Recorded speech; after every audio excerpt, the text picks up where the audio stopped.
A new wave of reported strikes has drawn attention across multiple regions of Ukraine, with explosions reported near military-related locations, logistics facilities, and strategic infrastructure. According to Russia's Ministry of Defense, its forces carried out a series of attacks targeting Ukrainian military assets in several areas, including Kharkiv, Donetsk, Zaporizhia, Dnipropetrovsk, and Odessa. Russian officials stated that the strikes involved a combination of aircraft, drones, artillery systems, and guided weapons. The reported targets included drone command centers, temporary military positions, fuel facilities, port infrastructure, and defensive positions. However, battlefield information remains difficult to independently verify, and the full extent of the damage is still unclear. The reported operation began in the Kharkiv region, where Russian officials claimed that a Ukrainian drone control facility was struck. The location was reportedly linked to Ukraine's 159th Mechanized Brigade. Drone operations have become a major part of the ongoing conflict. Both sides rely heavily on unmanned systems for surveillance, reconnaissance, artillery coordination, and battlefield intelligence.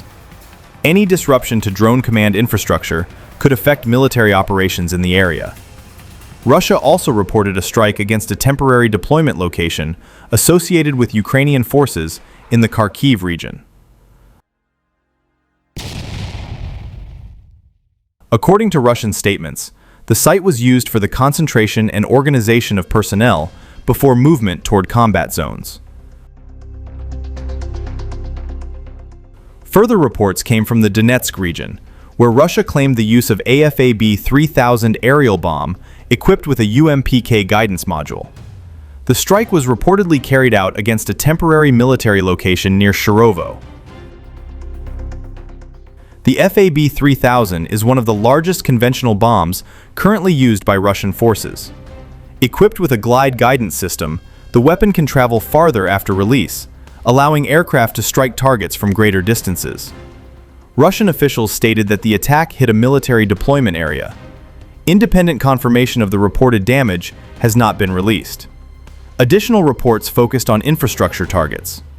In Kryvyi Rih, Dnipropetrovsk region, Russia claimed that a Geran drone struck a fuel storage facility. Fuel infrastructure remains a major military target during wartime because it supports transportation, armored units, aviation operations, and logistics networks. Damage to fuel supplies can create pressure on military movements and support operations.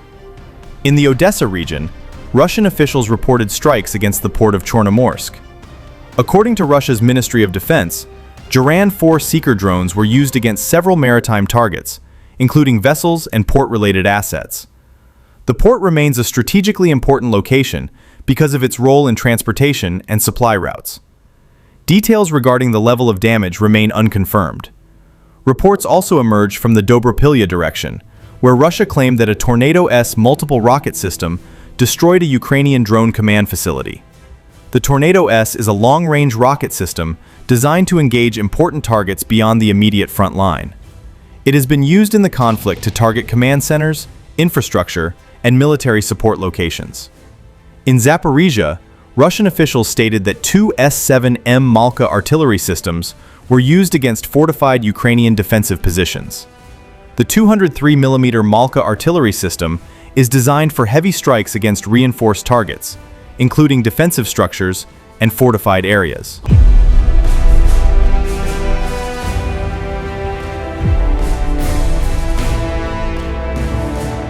Russia also reported the use of FAB-500 guided bombs against locations in Donetsk and Kharkiv regions.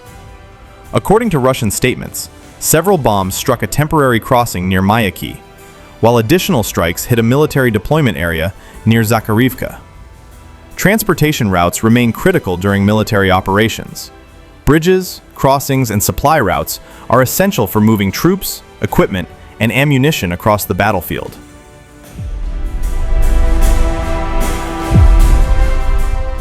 Alongside the reported strikes, Russia announced that its defense industry had delivered additional Su-30 SM-2 fighter aircraft and Su-34M fighter bombers to its armed forces.